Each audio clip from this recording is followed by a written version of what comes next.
Bonjour tout le monde, quel bonheur de vous retrouver pour ce nouvel épisode de Yallah le podcast. C'est vrai que ça fait longtemps que j'ai pas enregistré, happée par la vie, par le quotidien, par les 6 derniers mois qui ont été douloureux pour une grande partie de nous. On a été affectés par des événements tragiques et donc les choses en amenant une autre. J'ai pas priorisé l'enregistrement des podcasts, mais ça y est, je suis de retour et très heureuse de l'être. Aujourd'hui, je vous propose un épisode sur l'art de ne rien faire et l'importance de prendre le temps de ne rien faire. Eh bien, figurez-vous que ça apporte son lot de challenge pour trouver des moments dans cette vie en fait qui a 200 à l'heure, où on demande toujours plus, où on nous dit toujours qu'il faut être occupé, performant, qu'il faut toujours que les enfants soient occupés, il faut être les meilleurs partout. Et donc, on voit beaucoup de burn-out, beaucoup d'épuisement émotionnel, beaucoup de fatigue, de maladies chroniques s'installer, d'où l'importance de ne rien faire. Alors, avant de développer tous les points que j'ai préparés pour vous, j'aimerais vraiment en fait mettre en avant le fait que c'est très culpabilisant de ne rien faire, c'est très culpabilisant de verbaliser l'envie de ne rien faire ou ne serait-ce que l'envie de se reposer. Tout simplement parce que parfois on est entouré d'un microcosme, qu'il soit familial, amical ou professionnel, qui vont renvoyer une culpabilité parce qu'il faut toujours faire plus. J'aimerais vraiment que le temps du podcast, vous vous accordiez une pause. Alors la pause, elle peut être en cuisinant, en dessinant, en étant tout simplement allongé, en marchant, mais dans un sentiment en fait où vous êtes tout simplement seul avec ce podcast pour vraiment faire une pause. Pourquoi je vous dis que c'est important d'être seul en écoutant ce podcast et en réalisant une tâche ou en ne faisant rien du tout, parce que en fait, il y a toujours quelque chose. Il y a toujours soit le boulot, soit les enfants, soit le ménage à faire, soit il faut aller chercher du pain. En tout cas, il y a toujours quelque chose à faire. Et aujourd'hui, l'être humain a de plus en plus de difficultés à se concentrer. Il y a aussi ces réseaux sociaux qui sont hyper chronophages et qui, on le voit, les études le montrent et les gens le disent, qui empêchent de se concentrer. Notamment une application qui est très en vogue en ce moment, qui fait défiler énormément de vidéos avec des émotions qui sont les unes opposées aux autres en moins de 5 minutes, ce qui veut dire que votre cerveau en fait n'a plus envie de se concentrer, de se reposer et il sait de moins en moins le faire. Tout simplement parce qu'il est surexcité. Donc d'où l'importance de prendre le temps, de ralentir et de bien écouter ce que j'ai à vous dire. Alors pourquoi j'ai voulu enregistrer ce podcast aussi? Parce que je m'adressais à une personne que j'accompagne et elle me disait être débordée, qu'elle en pouvait plus, elle était clairement en surmenage et je lui ai dit il serait peut-être temps de ne rien faire. Et elle me dit attendez, comment ça ne rien faire? Et je lui dis oui, absolument, ne rien faire. Il est temps. Cette semaine, il est temps de ne rien faire. Elle me dit mais est-ce que, vous rigolez quand vous dites ne rien faire, vous vous moquez de moi? Et je lui dis non. C'est une personne qui est multitâche, donc et en plus qui a des enfants, qui traverse une période difficile de sa vie, qui travaille, qui s'occupe de sa famille, et donc il est temps qu'elle se pose. Mais elle n'arrivait pas à comprendre qu'elle avait le droit de se poser, qu'elle avait le droit de ne rien faire. Et donc ça l'a beaucoup interpellée, mais elle était très intéressée. Elle était très intéressée de comprendre l'art de ne rien faire et pourquoi elle avait le droit de ne rien faire. J'ai donc expliqué ce concept. En fait, c'est cette métaphore de ne rien faire, d'être capable de ne rien faire, que ce soit pour 1 minute ou une journée ou pour une semaine, c'est tellement important. Et donc c'est pourquoi j'ai cette conversation, pas seulement avec vous, mais avec moi-même aussi. Parce qu'en réalité, il y a absolument aucune différence. Et donc on a une difficulté à ne rien faire. Simplement parce que nous sommes addicts à être occupé et à être productif. On est addict à la to-do list, on est addict à l'écrire, on est addict à sortir, on est addict à aller passer du temps dehors, à aller faire les courses, à s'occuper, à ranger, à nettoyer, à organiser les prochaines vacances, à organiser la prochaine visite familiale, à organiser un repas, à recevoir du monde, etc.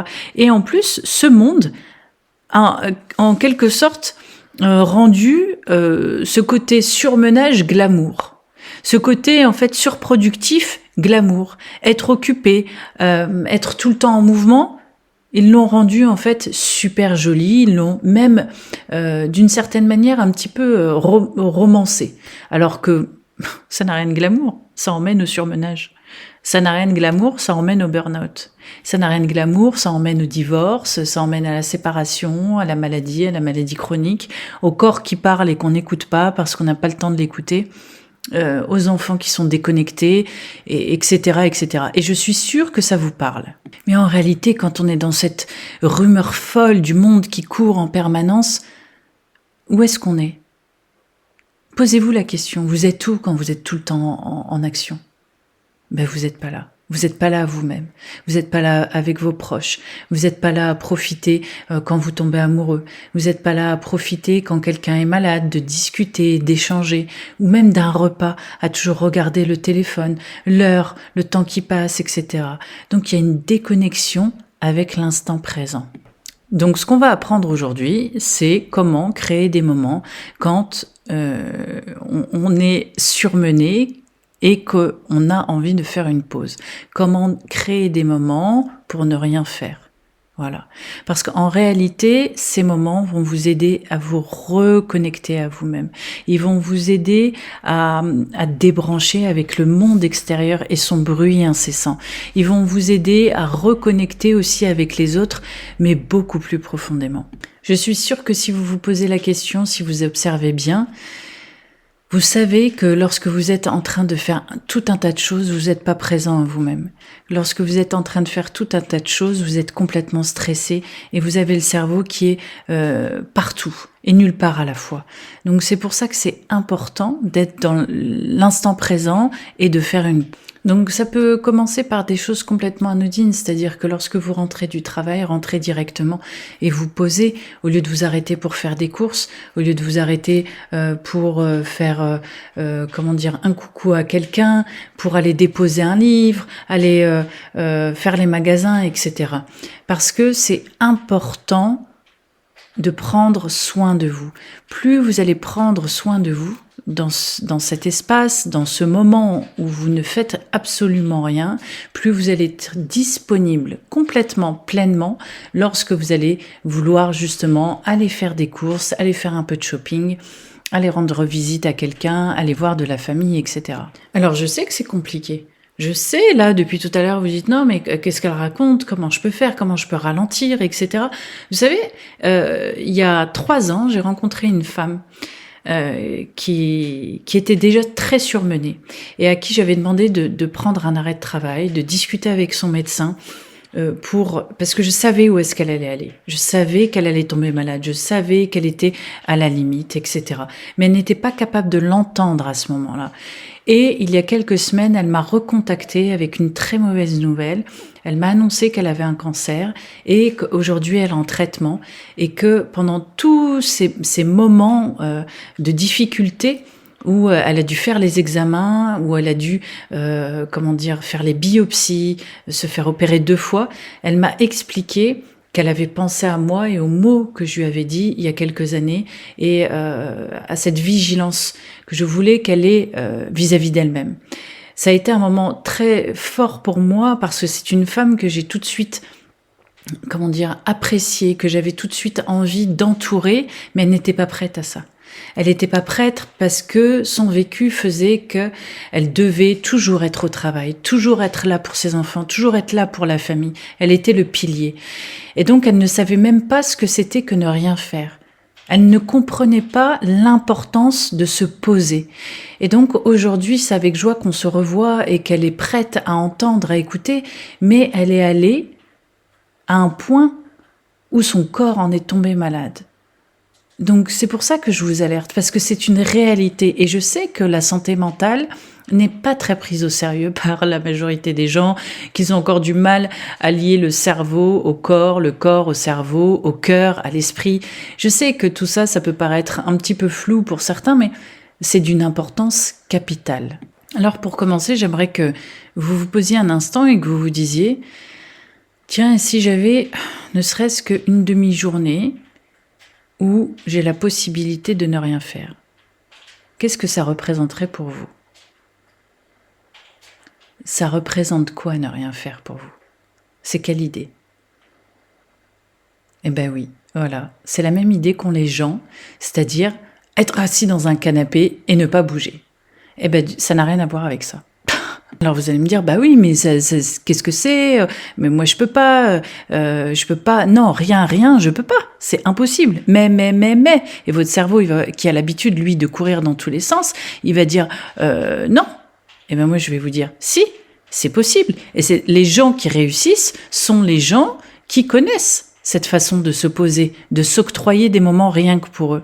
Donc, ne serait-ce que prendre le temps de prendre une grande inspiration et de repenser à ce qu'il est possible de faire pendant 1 heure lorsqu'on vous propose de ne rien faire. Voilà. Donc, vous n'avez pas besoin de penser à quelque chose en particulier. En fait, votre cerveau, il vous joue des tours. Vous dites, qu'est-ce que je peux mettre dans le ne rien faire? Justement, rien. C'est ça. Votre cerveau il est tellement conditionné à mettre des choses, à remplir les cases, à remplir les horaires, les agendas, que là, tout de suite, il part, il panique et il dit, mais non, il faut que je comble. Il n'y a rien à combler. Puisque justement, l'intérêt, c'est de se poser et d'être en face à face avec soi-même. En face à face avec ses besoins, avec ses demandes, avec ce corps qui a besoin de se reposer de tout ce stress ambulant. Alors, il y en a d'autres qui vont dire « Ah ouais, non, moi ne rien faire, c'est aller dans un bain chaud, prendre une bonne douche, m'octroyer un moment devant la télé, lire un bon livre, ou simplement faire une sieste. » Alors oui, voilà, ne rien faire de productif, c'est ça. Ça peut être aussi ça. Et ça peut être aussi vraiment s'allonger et dormir et ne rien faire, ou contempler la nature, contempler les voitures qui passent, se mettre en fait dans un espèce de moment méditatif qui va, pour la société, résonner avec du vide, mais pour vous, qui va permettre au cerveau de se régénérer et de revenir à lui-même, de reconnecter avec des moments de pause qu'il est nécessaire d'avoir pour ne pas surmener. Alors, ce que je vous propose aujourd'hui, c'est complètement à l'opposé de ce que vous voyez sur les réseaux sociaux, de ce que vous voyez sur ces gens, en fait, qui influencent d'une manière ou d'une autre votre vie et qui sont tout le temps en train de vous montrer des contenus avec « je suis dans tel pays, ah tiens, j'ai pas dormi, tiens, je viens d'accoucher et 2 jours après, je me remets au sport et j'ai perdu 20 kilos et tiens, j'ai fait ça, j'ai pas dormi de la nuit et ça fait 1 mois que je dors pas. » Et tout un flux d'informations incessant qui fait qu'au bout d'un moment, vous vous dites « mais moi non plus, j'ai pas le droit. Moi non plus, j'ai pas le droit de prendre 1 heure.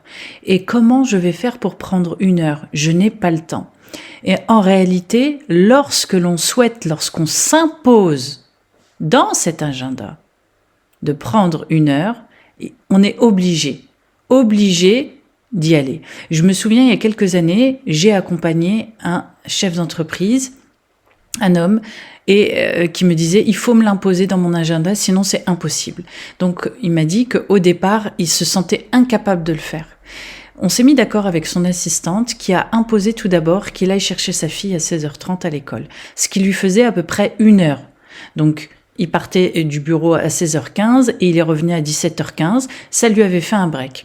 Et au fur et à mesure, on a mis un rythme en route et on a fait en sorte que cette heure se transforme en 1 heure uniquement pour lui, parce qu'il emmenait sa fille déjà le matin à l'école, mais en sachant que tous les matins, il était debout à 4h30, parce qu'il était en relation avec des pays, il y avait un décalage horaire, etc. Donc on a été obligé, il s'est forcé, mais aujourd'hui, il y prend un plaisir immense, parce que c'est quelque chose qu'il a découvert, il s'est aperçu que ça lui faisait du bien et qu'il était beaucoup plus productif après. Donc maintenant, dans cette heure où il se détend, où il fait absolument rien, il est très souvent, me dit-il, contemplatif.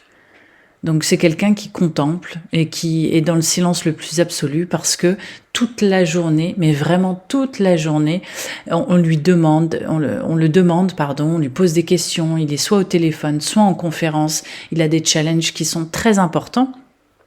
Et donc, ça lui permet de se régénérer. C'est un peu comme les Japonais qui ont l'art de la sieste d'un quart d'heure, qui les régénère et ensuite ils sont beaucoup plus productifs. Alors, il y a des gens qui m'ont dit aussi, mais moi, je me sens coupable de me reposer. C'est vraiment un plaisir coupable.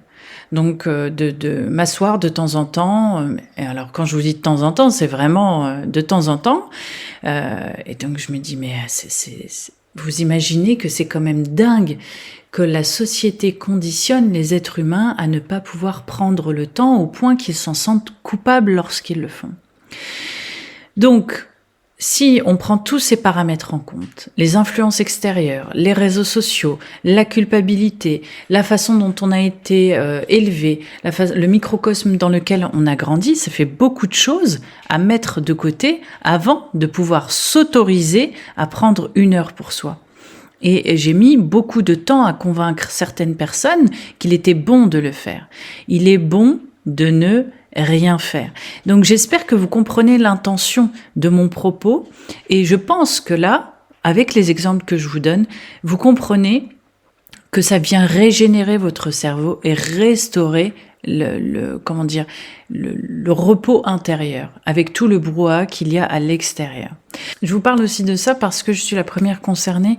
J'ai des enfants, j'ai une vie au quotidien, je suis quelqu'un qui dormait très très peu et j'avais besoin de cette productivité. Alors elle m'a beaucoup permis, elle m'a permis de me réaliser, elle m'a permis de travailler des pans de ma vie que je ne connaissais pas, de découvrir des auteurs, de découvrir des choses, d'apprendre sur le cerveau qui a un pouvoir miraculeux infini,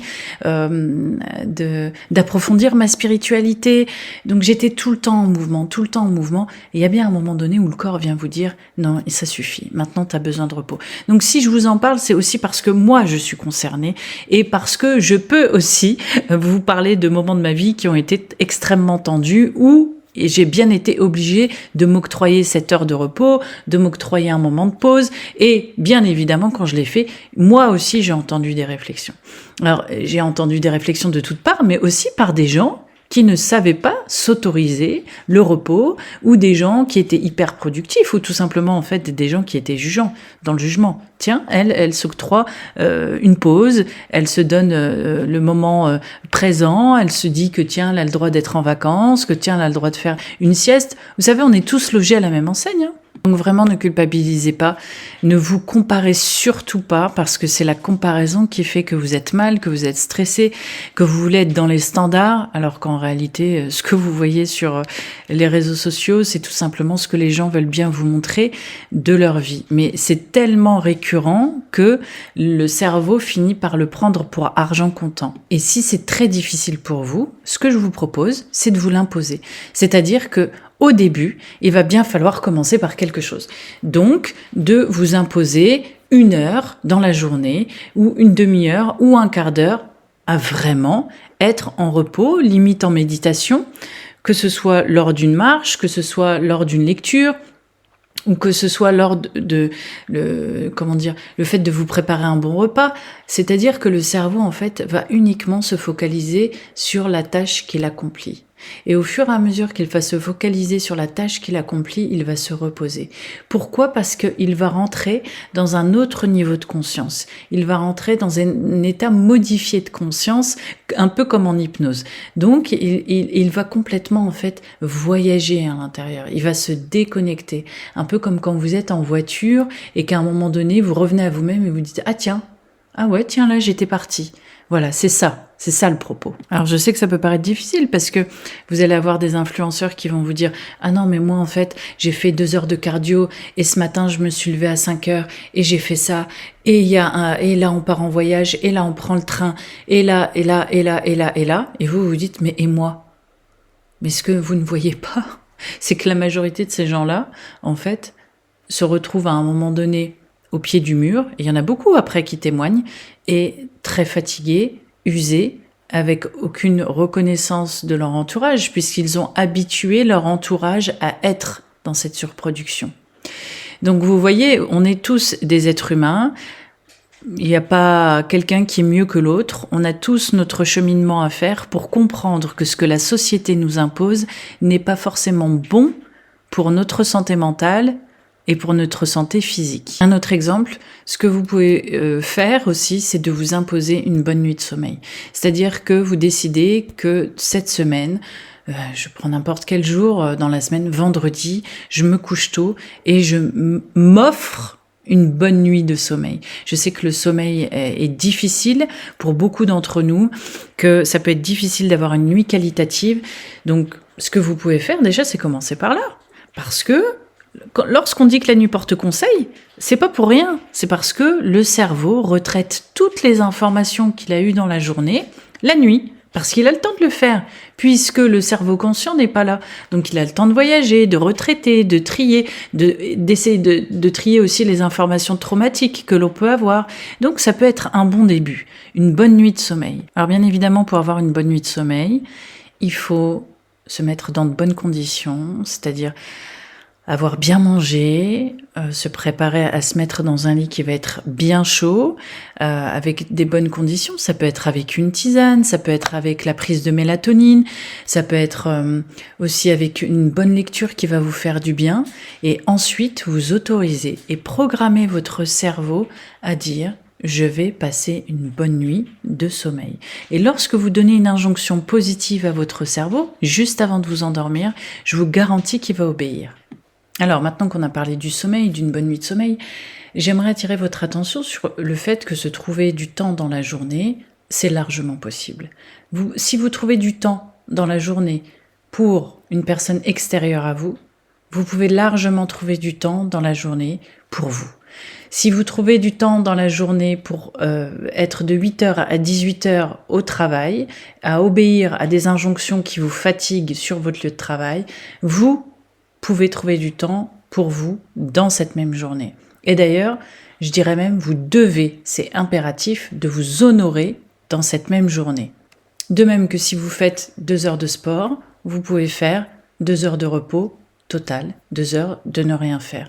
Si vous faites 2 heures de course au supermarché, entouré des néons, de la musique, des gens qui sont pressés, le fait de vous garer, le fait de charger les courses, etc., vous pouvez trouver le temps équivalent. L'essentiel, c'est d'accepter de vous honorer. Ça passe aussi par là, ne rien faire. Accepter de s'honorer, accepter de se prioriser. Alors je sais que c'est pas facile pour les gens qui ont des enfants, surtout en bas âge, pour des gens qui sont mères célibataires par exemple, où le papa travaille énormément et il n'a pas la possibilité de prendre le relais, ou inversement, ou alors je sais que les femmes de militaires aussi, ils sont beaucoup surmenés parce que le mari est en déploiement. Ou alors vous avez une charge mentale forte imposée par la famille. Mais en dehors de tout ça, si vous écartez les gens qui sont en dehors de vous, vous avez le droit et vous savez que vous pouvez le faire. D'ailleurs, si vous écoutez cet épisode, c'est parce que ça vous a interpellé.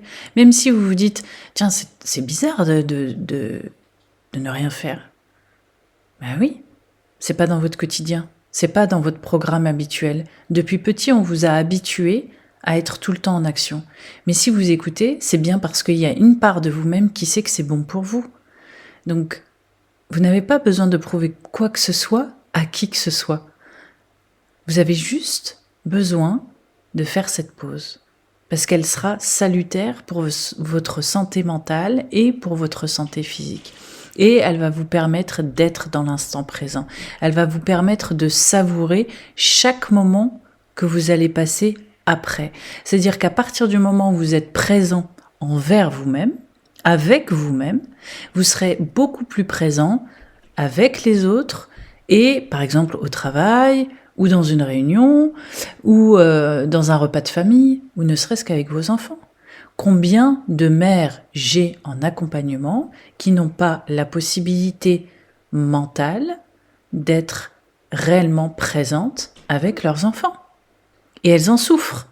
Et elles culpabilisent énormément. Et elles pensent que ce sont de mauvaises mères. Mais c'est tout simplement parce qu'on ne leur a pas appris à prendre ce temps. Et je vous assure que même si on a des journées très chargées, à partir du moment où on se promet de prendre soin de nous, on honore cette promesse et on arrive à le faire, tout le reste de la journée se déroule complètement autrement. Alors bien évidemment, au départ, lorsque vous allez le faire, votre cerveau va vous envoyer énormément d'informations, énormément d'images, parce que lui, il voudra rester sur le rythme qu'on lui a imposé depuis toujours. Mais au fur et à mesure, vous allez l'habituer à se calmer, à baisser d'un niveau et à être en pleine conscience. Un peu comme lorsque vous priez. Lorsque vous priez en pleine conscience, c'est le calme qui s'installe. Vous êtes uniquement dans l'instant présent et dans la conscience de votre prière. C'est pour ça qu'il y a des gens qui restent longtemps en prière parce que c'est méditatif et c'est le seul refuge qu'ils vont trouver dans la journée pour eux et pour se calmer, pour se détendre. Donc vous voyez, si on arrive à le faire lorsqu'on prie, on peut trouver le temps et l'endroit pour le faire en dehors de la prière. On peut le trouver et on a le droit surtout de le trouver. Et voilà, cet épisode touche à sa fin et alors j'espère qu'il vous aura apporté tout autant que j'ai eu du plaisir à vous parler, à échanger avec vous. Et prenez-le vraiment comme un conseil d'ami. Voilà, prenez-le comme quelque chose vraiment à titre éducationnel, à titre amical.